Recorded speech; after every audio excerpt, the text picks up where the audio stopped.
Hello, welcome to today's edition of Pegasus Test. On today's edition, we're covering Stage 3 of Desert Brutality 2021, Sniper Spinners. Yeah, the name kind of gives it away about what's going to happen on this stage. So this is the stage I actually began my Desert Brutality experience with. First stage, Saturday morning, day 1. And we start off with 3 spinner presentations. So what did you have to do here? Well, you started with your DMR and the prone, and you had a spinner at 150 to 175 yards. I've heard both numbers, so we'll put them both out there.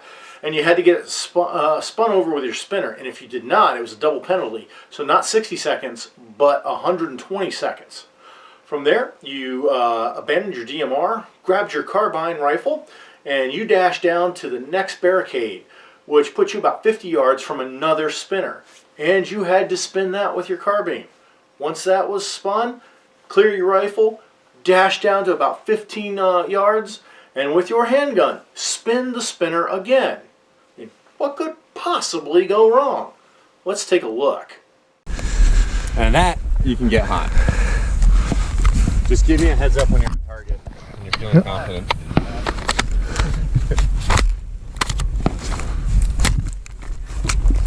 Position you blocking the sun. That did not go home.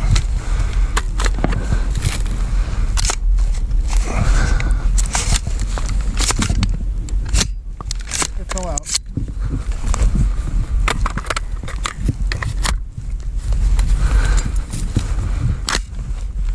That went in the battery that time.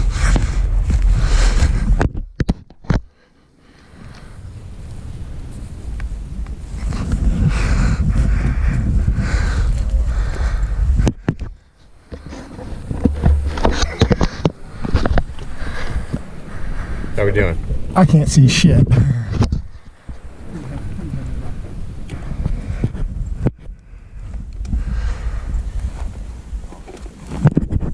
Yeah, I'm looking where it should be. Yeah. I can't see shit. Man, this sun's gonna be fucking shitty. Let me see if I can glass it with binoculars.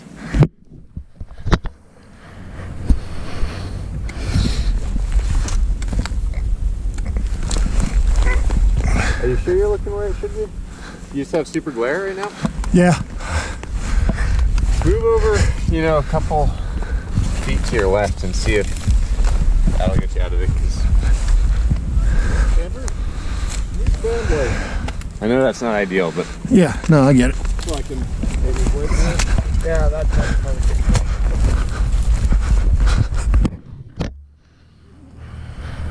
Yeah, that helped. All right, that's as good as you're gonna get, Les. Yeah, no, that's fair. Let me know when you're good.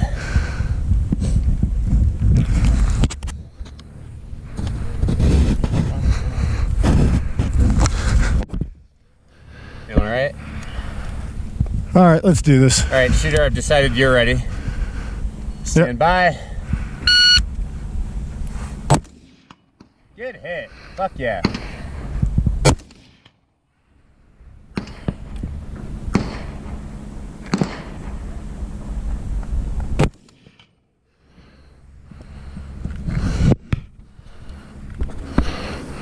Shit. You almost got it. One more good hit, I think, returned that.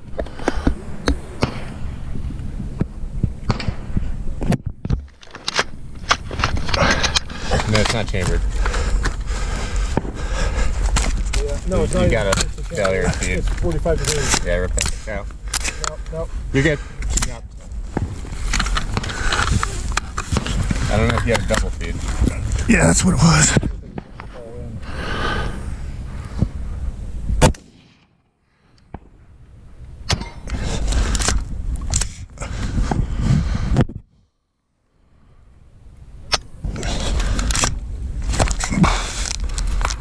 Your mag's not in.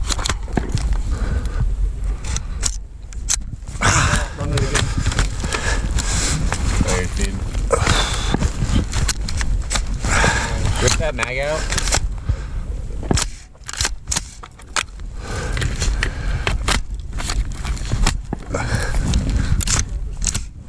pretty good hits is going to get that over.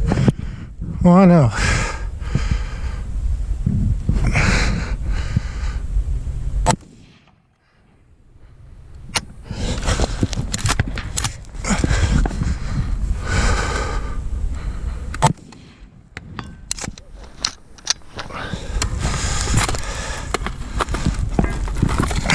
You're not in battery?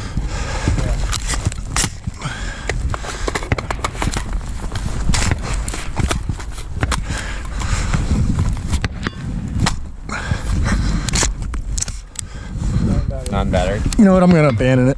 Okay. I'm wasting too much time here. Happy.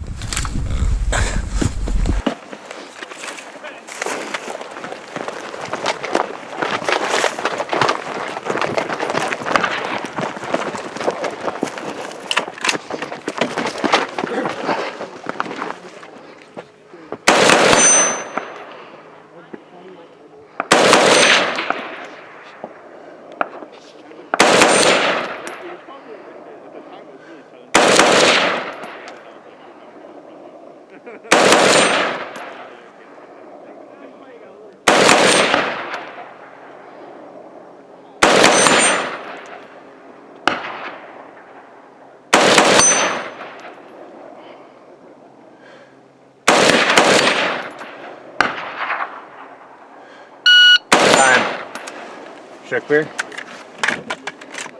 Alright. Fuck. That sucks, man. Yeah. I couldn't see much through the scope of the glare. Yeah. Each time it jammed, it was ready to go, wasn't it? Yeah. Fuck. Yeah, you had, like, it was a cunt hair away from going over. Yeah, it was miserable. The gear malfunction stage so far. Okay, so you've just seen in the video, all kinds of things could possibly go wrong. And let's go through them. I intentionally started the video showing stuff happening before the buzzer going off to show that the problems began before then. And I think there were two distinct problems going on. A very minor one that may not have played an issue at all was the fact that later on today, after this rifle malfunction, and I went back to my residence and everything to get ready for the second day, I took the magazine apart and opened it, and a ton of dirt came out. And I'm thinking what's happened is while I was getting my gear staged, and then I went over to help the RO by running the score pad and all that, that magazine was out and exposed. Somebody walking by accidentally kicked some dirt into it. That's my theory. I don't think the dirt actually played that much of a factor in it, though, because I did, after this stage, go and do PMCS on the weapon system. And when I opened it up and cleaned it out, I didn't really find much in there. I found a well-oiled rifle. It's just the way I left it. So that doesn't fully explain all my problems. What does explain it is the temperature and the fact I was using a hydraulic buffer. And being that right there at that morning, according to the thermometer in my vehicle, when I got to the range, it was just below freezing. It was probably just above by the time we started the stage, because there was not much downtime. They said be there at 0700. I got there about 15 minutes early, and at 0700 on the dot, we started putting rounds down range. And our squad had 8 guys in it, so it didn't take us a long time to get there, so not much heating up had gone on. So I think my hydraulic buffer was reacting to the cold, because there's just constant malfunctions, and every time I ran the bolt, it didn't feel right. The rifle just didn't feel right. This has been a pretty reliable rifle for me over the years, and in the end cards at the end, I'll put a link to a video where I've used it before, and it was performing wonderfully. So I think I just started off the match with a rifle that just wasn't going to function. What makes me angry is I didn't realize that at the time. I'm just like, oh my God, my rifle's not working. I have this target here that I got a double penalty on if I don't spin it. So I'm fighting through the malfunctions until a point where I realize so much time's gone by, I'm not going to spin it. I've got to go try to get the other ones. Additionally, the sun is a factor on this one. And as you see from the video there, you can't even see the targets in the video. And when I first got down behind the scope, I couldn't see anything. It was just pure glare. It was coming right. The sun was coming right down my scope. So the RO was very cooperative and understanding. He moved me over about a meter and a half at the most, and that was enough. I could see part of the target, And when you hear in the video where he goes hit on that first shot, I'm going to be straight up honest. That was luck and nothing else. I was aiming where I thought the target should be because I could kind of see one leg thing, and I was like, okay, I can see the leg, and there's the cross, so the target should be there. And when I fired, and he called hit, when I went back down, I remembered I saw at about the 1030 position a little bit of scrub that right on the ring of the scope. So I would find that scrub, put it right there on the edge of the scope, and then when the dust settled and I'd get a little glare just right, and I'd see it, and I'd engage again, and I'd get a hit. Most of the times that I could get around to go off, I hit the target. And I've talked to the RO after the match, and he said that, with the exception of one case, it was 3 rounds of .308 that made that target go over. Problem is I could only get 2, and then the dang gun would jam. So, very frustrating, because when you do a stage like this, you take a double penalty number 2 on the first target, you don't spin the second one, and that's another penalty, and you never get to engage the pistol version of it. It's a 4th penalty. So 4 total penalties on the stage. All the more frustrating, as you heard the RO say in the video, that on the second one, it was about to go. I almost had it. You know, a second or two, another couple shots. Of course, we all say that on the spinner, but helps the ego out when you hear the RO say it, because he was watching it, and that's what he was feeling. So the first stage starts off with a dumpster fire. And as we all know, a dumpster fire a day helps keep victory away. But the good thing is here, the match improves for me going here on. So tune in tomorrow and we'll have stage 4 of Desert Brutality 2021.